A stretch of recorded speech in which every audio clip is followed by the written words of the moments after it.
dia a todos, um bom dia ainda.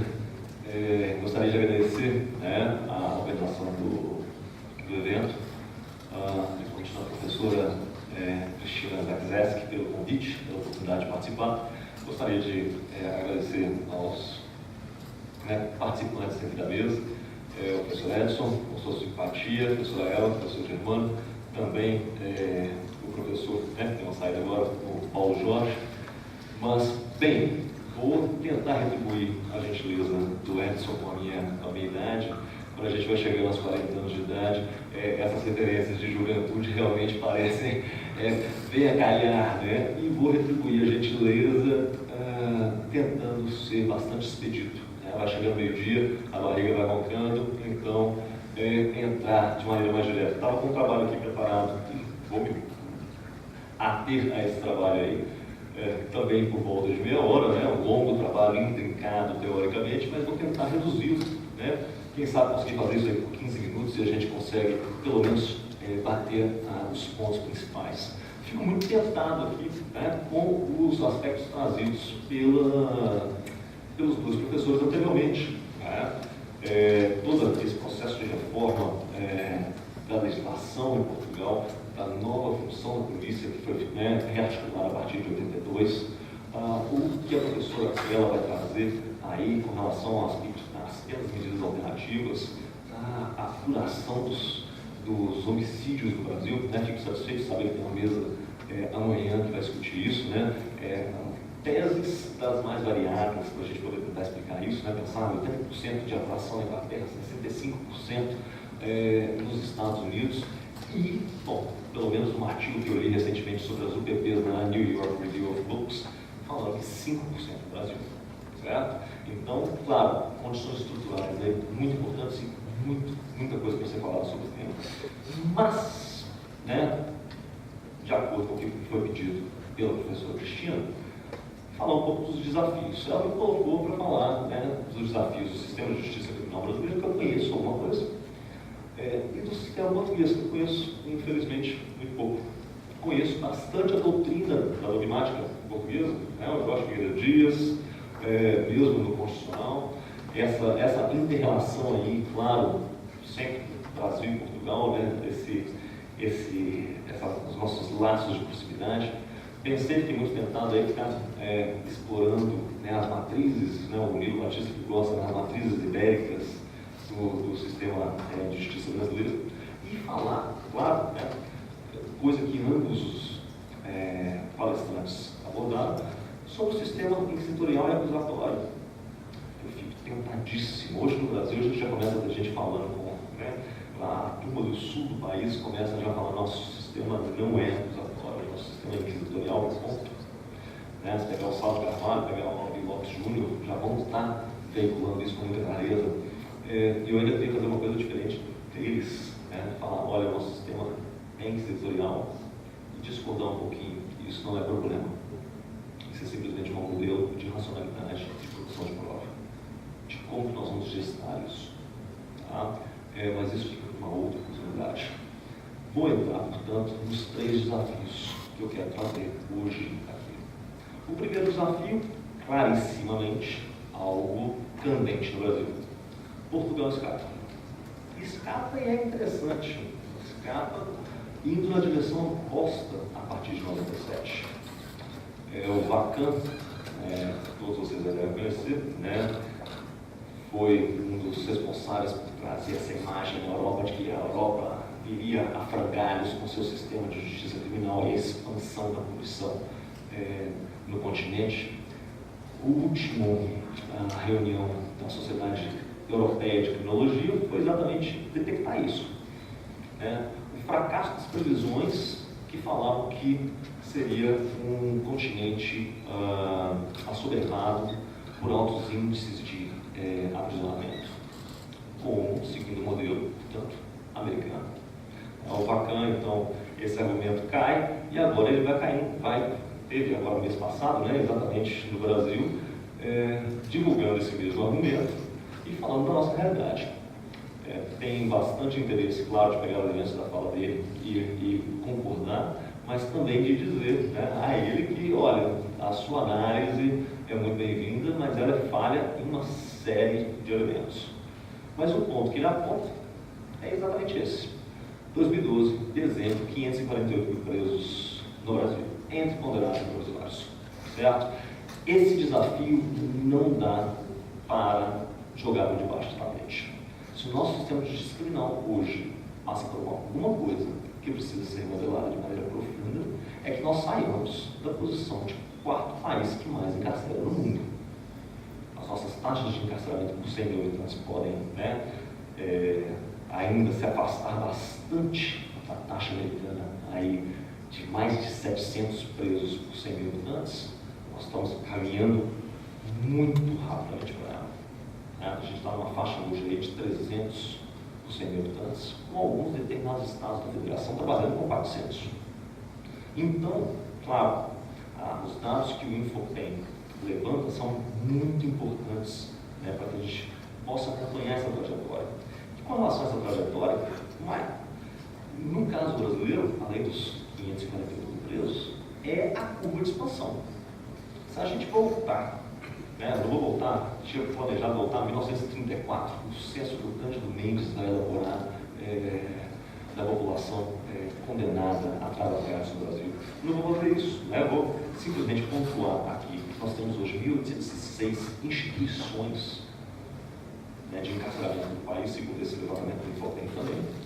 Vão destoar profundamente os 177 estabelecimentos da década de 30, tá? E com 290 mil vagas disponíveis. O que mais me impressiona, na hora que eu estou convivendo aí, de tempos em tempos com o Ministério da Justiça, com o pessoal do PEN, um certo orgulho em se perceber que começamos a reduzir, ou fazemos esforços muito grandes para reduzir o hiato da população encarcerada com o número de vagas. Isso é fundamental, claro. Nós temos que acabar com a superpopulação prisional. Mas, sem dúvida nenhuma, não há de se ter orgulho no aumento das vagas, mas sim na queda da população. Que o Estado comece a colocar no lugar uma estrutura física de estabelecimentos prisionais que venham realmente a alojar confortavelmente esses 548 mil presos é bastante preocupante. É um problema pensar num país, mesmo com nossas dimensões, que tem uma população prisional de tamanho número de indivíduos. Mas, se essa expansão do sistema prisional é bastante importante, precisa pensar que a nossa curva de encarceramento ela começa a se acentuar mais do que a curva americana no seu ápice. E olha que se na Europa, realmente, a superpopulação prisional não veio se configurar, Portugal mantém a média relativa bastante estável, os outros países também teve uma certa elevação, mas já se mantém estável. Os Estados Unidos continuam crescendo, mas você já tem os estados, aqueles estados que simbolizam o que vai acontecer nos próximos 20 anos, diminuindo. Nova York já está fechando o estabelecimento prisional. A Califórnia, toda a discussão com relação ao orçamento, todo o dinheiro que estava saindo pelo ralo, começa a repensar sua política também de encarceramento.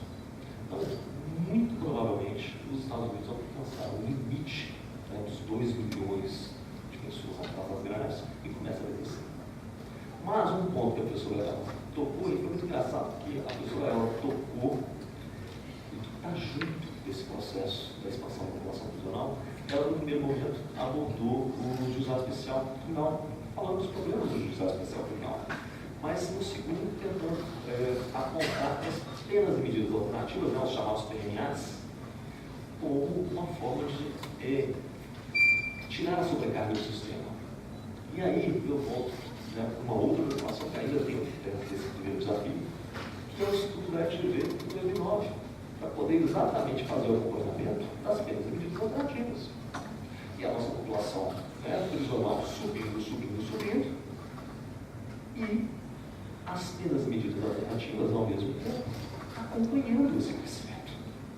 Então, eu instauro todo um marco jurídico para fazer, né, a retirada de pessoas do sistema prisional e submetê-los a diferentes sanções, e, diferentemente do que acontece, eu mantenho o ritmo de expansão do encarceramento e passo a colocar, em 2009, 690 mil pessoas sob monitoramento.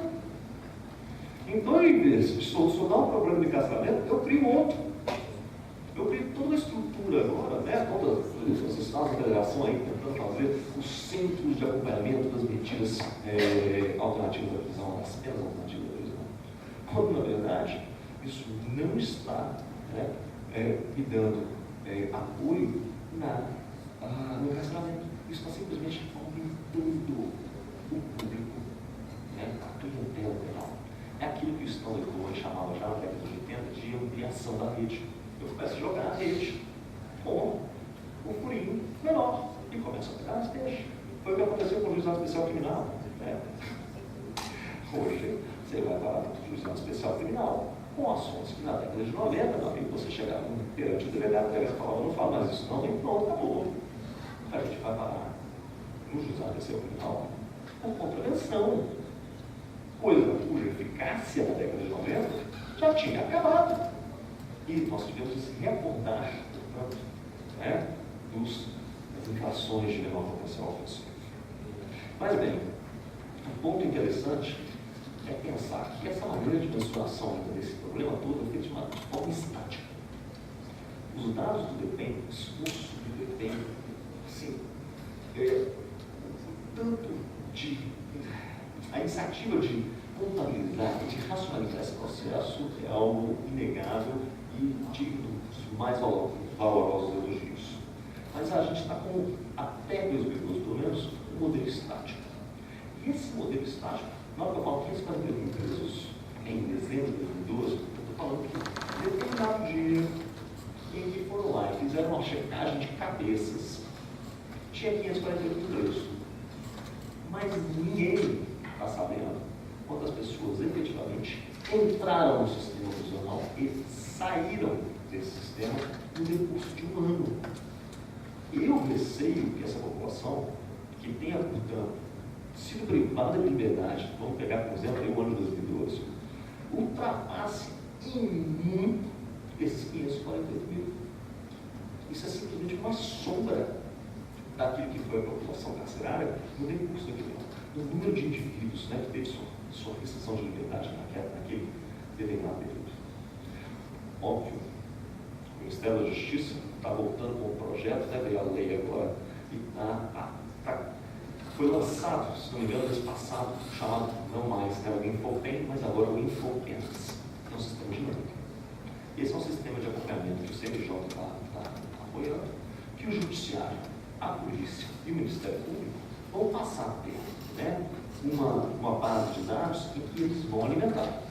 E eu vou ter agora cada indivíduo privado de sua liberdade com uma abertura, né, dentro de uma janela do sistema, em que eu passo a saber exatamente quais são os processos que ele está respondendo, quais são os inquéritos policiais, quanto tempo ele está de pena privativa de liberdade, de condenada, ou se há em aberto, né, outros mandatos, se há uma determinada, né, pena preventiva também com relação ao indivíduo.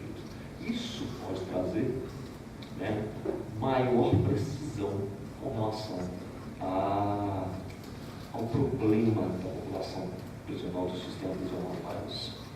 E, na verdade, vai ser, de certa maneira, muito bem-vindo exatamente para que a gente possa, pela primeira vez, começar a entender quais são os gargalos do sistema. A população prisional no Brasil, todo mundo, né, coloca a questão das drogas. A questão das drogas representa 24% da nossa população prisional.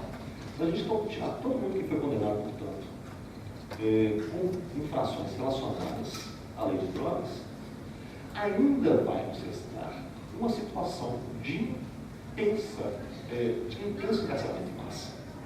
Portanto, muita gente falando, né, que a 11.343, é isso, né? A 340 é Maria da Penha, o mesmo problema. fez com que aumentasse a população prisional. Todo sociólogo fala disso. Aí você vai olhar, mas peraí, a 368 era muito pior. E o mesmo problema que a 368 tinha entre o tráfico e o usuário continua na 343. Então, quer dizer, apontar para a nova modalidade da lei de drogas, eu não vejo realmente como sendo aquilo que dá gatilho da população prisional. Até mesmo porque a população prisional estava crescendo no Brasil desde 90. Se a gente pega os dados mais lá atrás, né, que a gente estava com, sei lá, 90 mil presos na década de 90, vai ter essa aumento exponencial. Então, óbvio, um primeiro desafio ao sistema de justiça criminal, no Brasil, pelo menos, é exatamente a sua população prisional, né, a sua expansão e a identificação de quais são as razões subjacentes a isso. Porque eu hei de dizer que não há formulações convincentes ainda por parte da academia, por parte dos operadores, de maneira a dizer o que afinal de contas, está causando esse processo. Passo para o meu segundo desafio. E aí, o segundo desafio, vou começar dentro, né, da Polícia Federal, pisando em ovos, claro, para poder falar do papel da polícia, que é óbvio, dos mais controversos e conturbados na dinâmica do sistema de justiça criminal. Podia falar de uma série de coisas, certo? Podia falar da mudança do padrão ativo para o padrão proativo de patrulhamento, né? As mudanças operadas na década de 80, a chegada do policiamento comunitário, o que vai chegar no procedimento das UPVs. Poderia falar dos planos, que parece que são os focos do que a gente vai ser trabalhado amanhã aqui no seminário, do combate ao terrorismo, criminalidade organizada, delitos de natureza econômica, né? Entender qual é o espaço de legalidade e legitimidade da ação nesses campos. Vou me abster também. E poderia também retomar o sempre batido e sempre importante tema da violência policial, né? Da repressão dos grupos mais desfavorecidos da população, através desse cânone aí do sistema formal de repressão, de controle social. Mas eu quero, na verdade, talvez juntar todos esses aspectos para falar de um outro. Para falar de um que aí eu acho que Portugal ainda também trabalha. Apesar de imaginar lá que essa situação seja diferente, mas também mais compartilhar. Que é o problema das manifestações, obviamente. E claro, para que a gente possa entrar nisso, eu quero entrar, e essa história é sempre tão importante, pouco a gente trabalha isso no Brasil, a história de como é que a gente tem dois modelos de polícia. Um modelo, eu não estou falando de polícia das competências federais, das competências investigatórias, das competências de policiamento ostensivo, eu estou falando de racionalidades mais gerais que vão nortear a existência dessa instituição de controle social. Tudo isso, todas essas atividades e funções das mais diversas vão estar dentro de uma determinada forma de racionalidade que eu estou chamando, estou colocando como dicotômica. E para poder entender essa dicotomia, rapidamente, simplesmente lembrar que polícia moderna surge, né, é um produto também do Estado moderno, final do século XVIII e início do século XIX. A nossa polícia, a gente sempre gosta de falar, né? Nossas origens é a polícia metropolitana de Londres, né? É o Robert Peel, nem era naquela época ainda primeiro-ministro, era ainda o Home Office, no secretário do interior, que ele mais trabalha essa polícia metropolitana. Mas esse modelo de polícia é um dos modelos. E a Inglaterra também é um lugar em que você tem exatamente um outro modelo de polícia sempre estabelecido, que é a real força de polícia irlandesa. Então, ao mesmo tempo que você tem uma força policial para Londres, você tem uma força policial real do Reino Unido. Para onde? Irlanda. É óbvio que essas duas instituições não vão ter as mesmas características. Eu tenho uma situação colonial de um lado e tenho uma situação de urbanidade de outro. Esses dois modelos de polícia vão ser os protótipos para os modelos de polícia no mundo.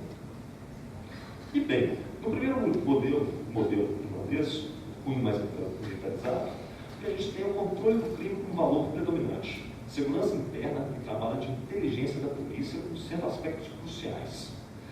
Ele tem formas intrusivas de proteção, de modo a que se atenda aos anseios governamentais e de segmentos da população, segmentos obviamente dominantes. Essa instituição, ela se coloca à parte do restante da sociedade. É um grupo treinado de especialistas que está encarregado da árdua tarefa de controle do crime. Os métodos, aqueles que gerarem maior eficiência, secretos e furtivos, de maneira a simplesmente combater, atuar de maneira mais efetiva na guerra contra o crime. O uso da força, portanto, se torna quase que inevitável.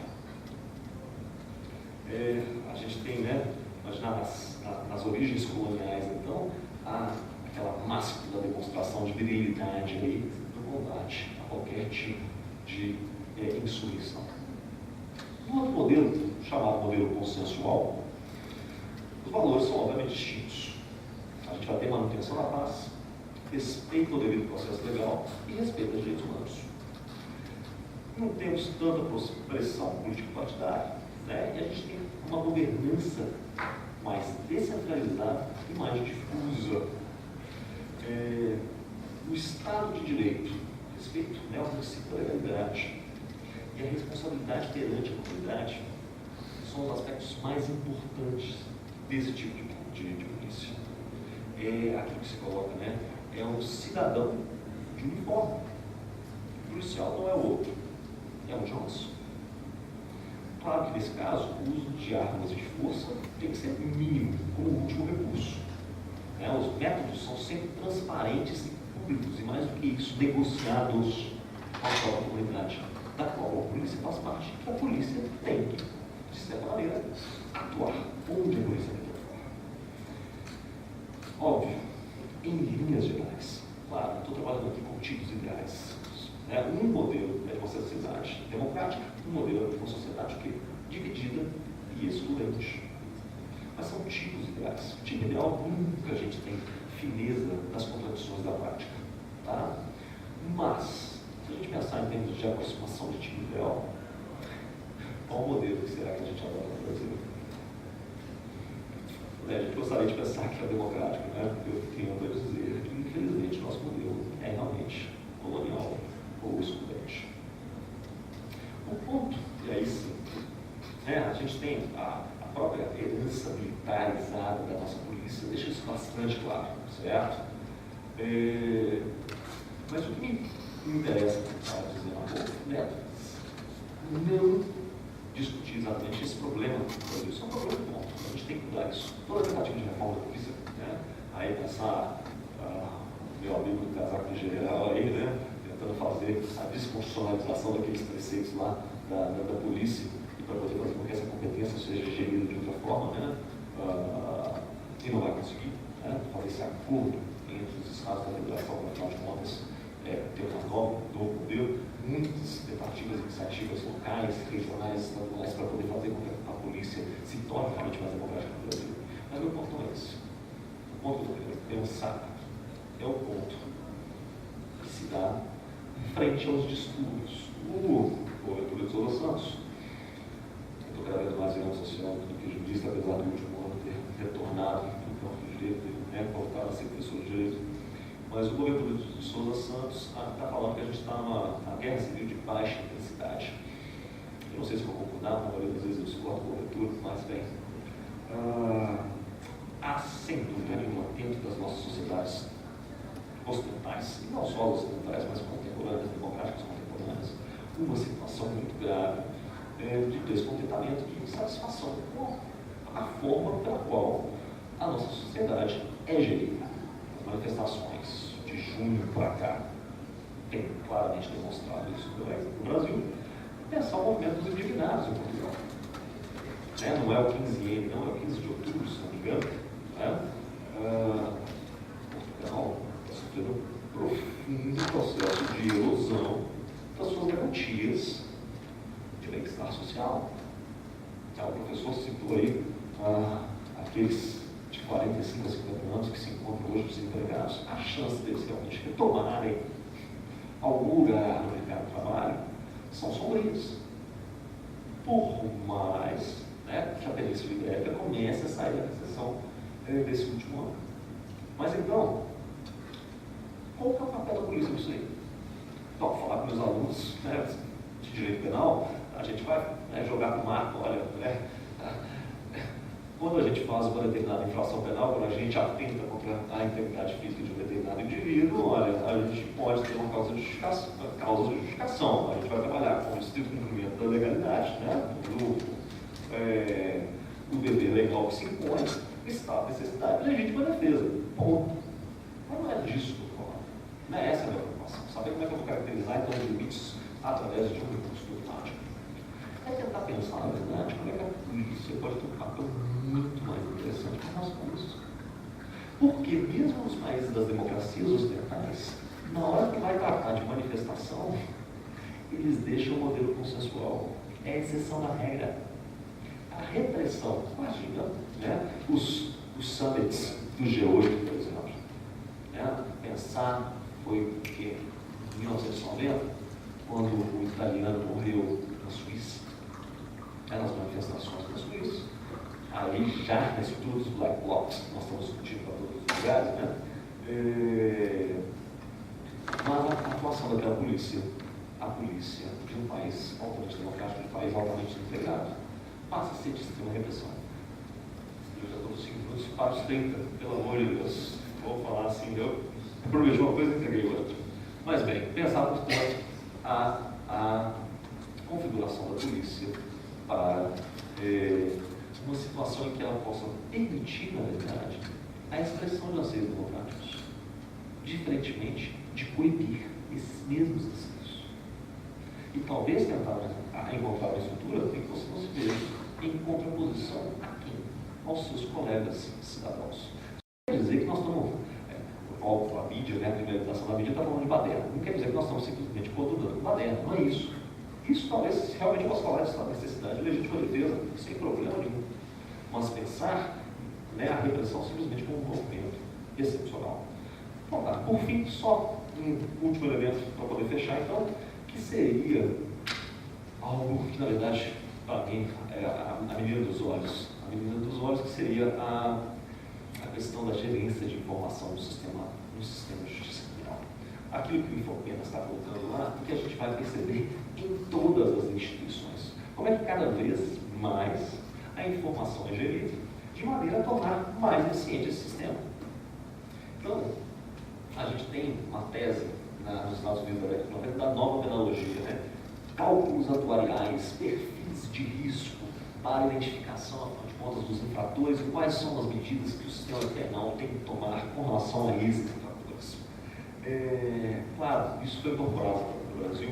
A gente tem muita gente falando de direito penal de várias velocidades, primeira, segunda, terceira, a gente fala até de 4 velocidades. Então, claro, a gente trabalha com perfis de risco. Esses perfis de risco não são baseados em cálculos atuariais. Não tem matemática ali atrás fazendo, afinal de contas, nem seguro de vida para poder saber qual é o tipo de população perigosa. Isso é regra de dedão. O juiz vai com a tua cara, você vai com um determinado grupo de risco. O juiz não vai com a tua cara, vai com um grupo de risco pior. Artigo 28 e 33 da Lei de Tóxicos o exemplo quintessencial, certo?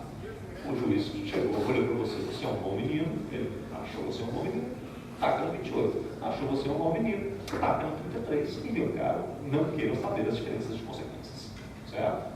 Mas então, claro, isso é muito rudimentar nesse aspecto. E aí a nova tecnologia lá do Phil e do Simon está realmente errada, mesmo nos Estados Unidos, mas no Brasil, nós estamos testemunhando, como a gente testemunha lá também, é simplesmente a questão de que maior eficiência, senhores. Quem está na prática do sistema penal aí, como estou falando do Infopena, eu poderia falar uma miríade de outros sistemas que você vai alimentar de informação. Eu posso começar a pensar aqui os sistemas de policiamento em que o chefe do batalhão, ou aí dentro da estrutura da Polícia Federal, uma determinada repartição, em que você é responsável por resultados. Baixou, como é que está a criminalidade na sua área? Quantos processos você passou pela sua mesa? Pensar nisso no judiciário, inclusive, né? O juiz ganha promoção, quanto mais processo ele tiver julgado. Pois bem, tudo isso, meus caros, gera mais eficiência. E um sistema penal mais eficiente é muito legal, é muito bacana, menos gasto de recurso público. Mas é também um sistema penal cujo alcance é maior. E claro, eu vou reificar, portanto, esse processo de exclusão social e de gerência da sociedade através do crime. É aquilo que o John Simon vai chamar de governança pelo crime. Isso, por si só, é bastante complicado. Bom, esses para mim são os 3 desafios que eu gostaria de falar. Né? Qualquer coisa no sistema de justiça criminal que a gente levantar, são desafios. Não tem área ou aspecto do sistema penal que não seja um problema na nossa realidade. Mas esses são os 3 que eu gostaria de levantar, porque eu acho que eles sejam os mais relevantes. Torço para que o intercâmbio realmente entre Brasil e Portugal permita que a prática, a troca de experiências, né, faça com que as coisas se tornem mais suaves em ambos os países, mas de forma alguma venha colaborar exatamente para que a gente possa aumentar a eficiência e, portanto, nos tornarmos mais produtivos. Obrigado, gente.